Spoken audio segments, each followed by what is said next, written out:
میں نے بتایا کہ نماز پڑھنے والے کچھ لوگ تو خوف خدا سے پڑھتے، کچھ لوگ خوف زمانہ سے پڑھتے، کچھ لوگ خوف اس بات ہوتا ہے کہ ہم دن برے میں چور نہ ہو جائے، کچھ لوگ نماز کی آڑ میں بے نماز آنا کام کرتے ہیں، بے نماز آنا سمجھتے ہیں تو نماز ان کے لیے آڑ ہے، اور کچھ لوگ جو شریعت کی ڈر سے نماز پڑھتے ہیں، کچھ لوگ آخرت کی ڈر سے پڑھتے ہیں، اور پیور اللہ کی محبت میں پڑھنے والے کام لوگ ہوتے ہیں۔ آپ محبت میں پڑھو اور جب دیکھ نہ دے بات اصلاح ہو کے نہ ہو، تیرے شوق ہے ان کے تیرے نقشے پاک کی تلاش کی جو جکا رہا میں نماز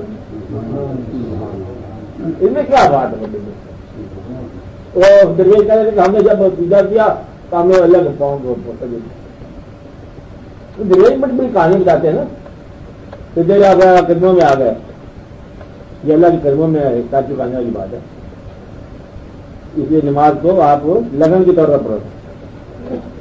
فرض ضرور والے اور لوگ پورا کرتے ہیں، ہم مولوی صاحب باندھ ہوتے ہیں، اچھا یہ تو ہم نے فرض ضرور نہیں کرتے، ہم تو شوق کے مارے ہوئے لوگ ہیں۔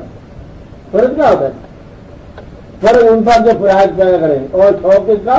جو شوق والا ہو، شوق والے کے لیے شوق کی منزل ہے، فرائض والے کے لیے فرائض کی منزل ہے، ٹھیکیداروں کے لیے ٹھیکیداری کی منزل ہے، جگیرداروں کے لیے اور منزل ہے۔ شوق والا کیا وہ شوق کی منزل ہے، اس کے لیے نماز جو محبوب بن جاتی ہے۔ اب آپ سمجھ رہے ہیں محبت کی بات،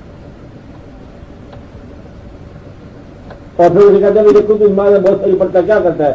کہتے ہیں وہی بات جو حضور پاک نے فرمائی، کیا تم نہیں چاہتے کہ میں اللہ کے احسانات کا شکریہ ادا کروں؟ تو اتنے احسان کے گنوا نہ سکوں، وہ جو قدیم احسان تھے وہ تو الگ ہیں، جو جدید ہے وہ الگ ہیں، اور جو آئندہ ہوں گے وہ اور ہوں گے۔